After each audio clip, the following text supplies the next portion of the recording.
Hello everyone, welcome back to my channel Anirvan Science Fair. Today we are going to talk about light reflection and that is the second part.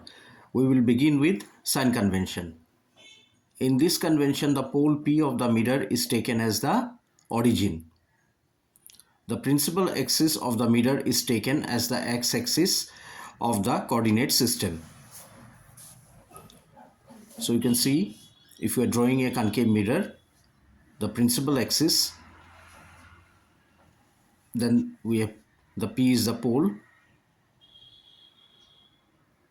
that is called the origin, and this is the principal axis, which is called the x-axis, right?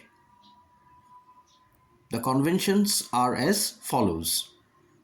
The object is always placed to the left of the mirror, and this implies that the light from the object falls on the mirror from the left hand side.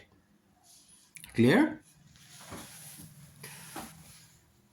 The second convention is that all distances parallel to the principal axis are measured from the pole of the mirror.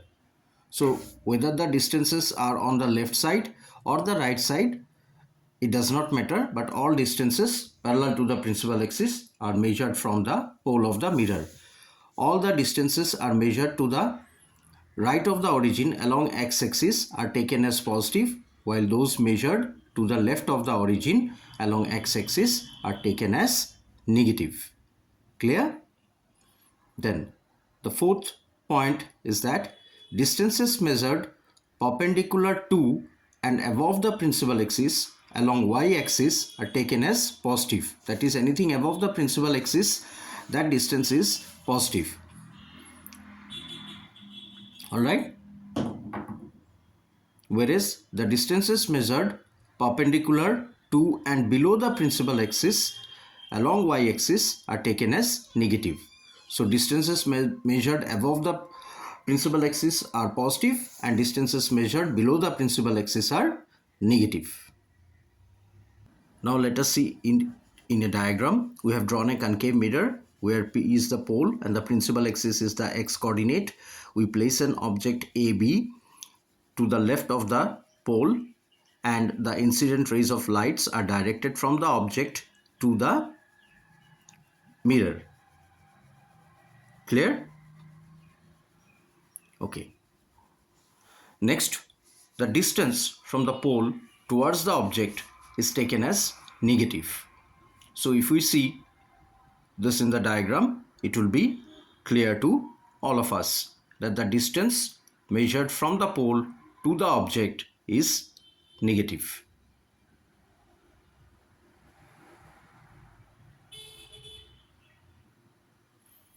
And distances towards the right of the pole are positive. Whereas the height above the principal axis is positive and height below the principal axis is negative.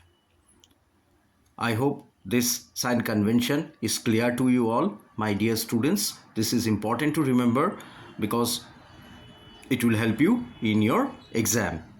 Next, we are going to talk about the mirror formula, which is 1 by f equals to 1 by v plus 1 by u. Alright, then magnification. It is the ratio of the height of the image to the height of the object, and it is given by m, which is equal to minus v by u. Then refraction. Refraction is the change in direction of ray due to change in its medium, due to change in its speed. Alright. Now there are two laws of reflection. The first law states that the incident ray, the refracted ray and the normal all lie in the same plane. And the second law states that the ratio of sine of angle of incidence to the sine of angle of refraction is a constant. This is called Snell's law. That is, sin I by sin r is a constant, and this constant is called the refractive index. So refractive index is a measure of how much the light slows down when it goes through a particular medium. It is denoted by n. Then we will talk about lenses. Lenses are nothing but transparent material bound by two spherical surfaces, and lenses are of two types: convex lens and concave lens. Just like the mirror, here also we have two types of lenses: convex lens and concave lens. So as I have just said, that lens is nothing but a transparent material, and convex lenses are called converging lenses. So let us see how a convex lens looks like. If we draw a convex lens, we will see that the edges are thinner, whereas the middle part is thick, and at the center of the lens there is optical center, which is the center of the spherical lens. Clear? Okay. Now, convex lenses can be of different types. Double convex lens, where both the surfaces are bulged outwards, as you can see in the diagram. Then we will have another type of convex lens, which we will call plano-convex lens. That is, one side is bulged outward, whereas the other side is straight. Third, we have concavo-convex lens, where one side is concave and the other side is convex. So these are the three types of convex lenses, and these convex lenses are used for different purposes. Convex lenses are called converging lenses because the light rays which fall on them, after refraction, all the light rays meet at a particular point. That is, they converge, and so convex lenses are called converging lenses. Next, we come to the uses of convex lenses. Convex lens has got multiple uses. It is used in optical instruments like telescope, where, say, if we are using the telescope to look at a distant object like the moon, we will see that the image of the moon is quite enlarged. It is because the convex lens converges the beam of light at one point, and from there it falls on a concave mirror which projects it upward to the convex lens. It is also used in microscopes. Even our eye lens is also a convex lens that focuses the rays of light into the retina so that we are able to see the images of the objects. Camera lenses as well as mobile camera lenses all are made up of convex lenses, and magnifying glasses are also made up of convex lenses. So these are some of the uses of convex lenses, that is telescope, microscopes, camera lenses, eye lens, magnifying lens, magnifying glasses, right?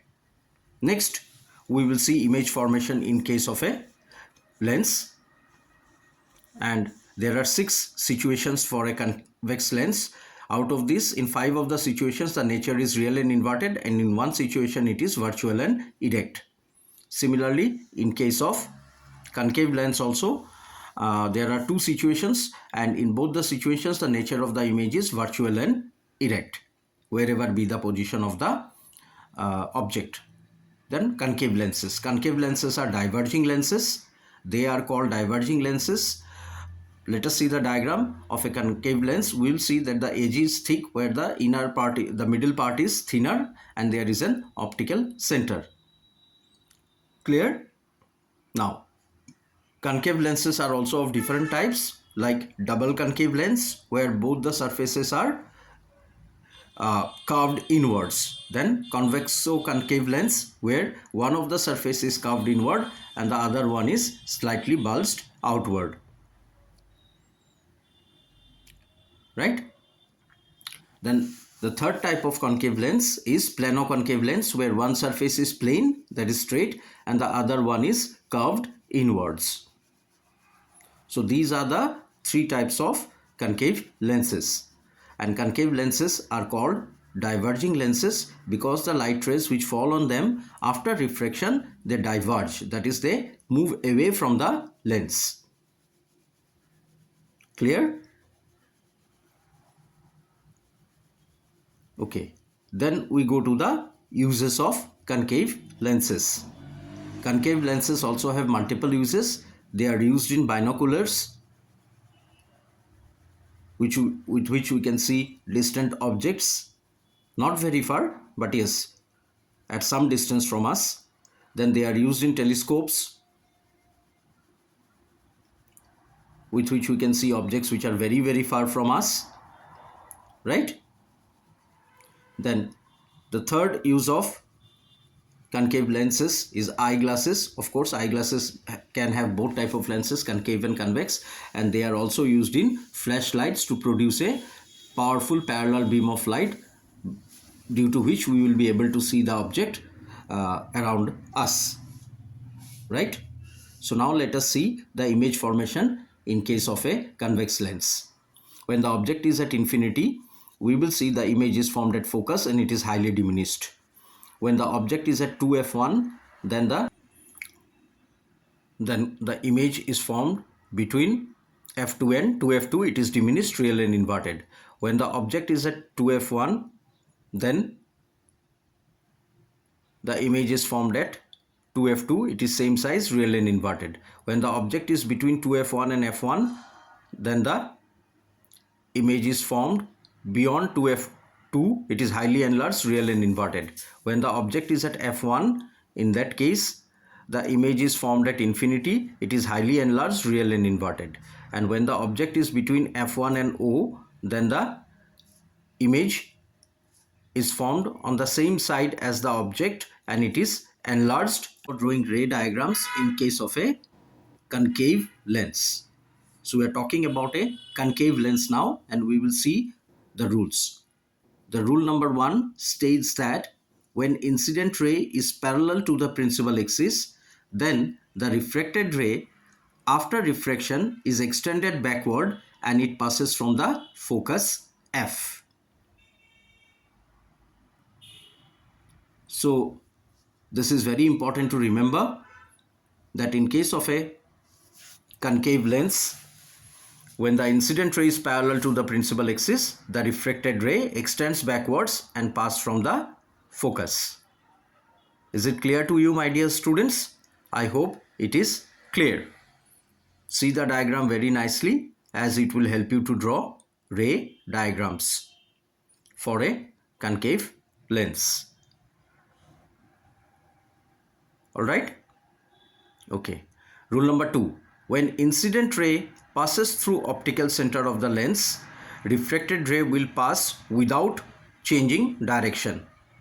That means any ray which passes through the optical center of a lens, whether it is concave or convex, it will not undergo any deviation.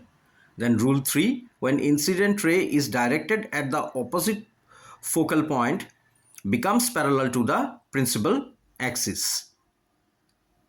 So when an incident ray strikes the lens in an inclined position or obliquely, then the incident ray is directed at the opposite focal point, becomes parallel to the principal axis. Next we come to lens formula and magnification. The lens formula is 1 by v minus 1 by u equals to 1 by f, and magnification m equals to v by u. Now there are some important facts which we must remember while using the lens formula. It is both in case of concave lens and convex lens. Point number 1 is that object distance u is negative in both the cases, right? Then object height is also positive in both the cases. Focal length is positive in case of convex lens, whereas it is negative in case of concave lens. Next, the image distance v is negative in case of concave lens, whereas the image distance is positive except when object is placed between O and F of the lens in case of a convex lens. The nature of the image in concave lens is virtual and erect, whereas in case of a convex lens, the nature of the image is real and inverted except when the object is placed between F and O of the lens. The next thing we are going to talk about is power of lens, and it is defined as the reciprocal of focal length. It is denoted by P, and P equals to 1 by F. If you have liked my video, do like, share and subscribe my channel. Thank you.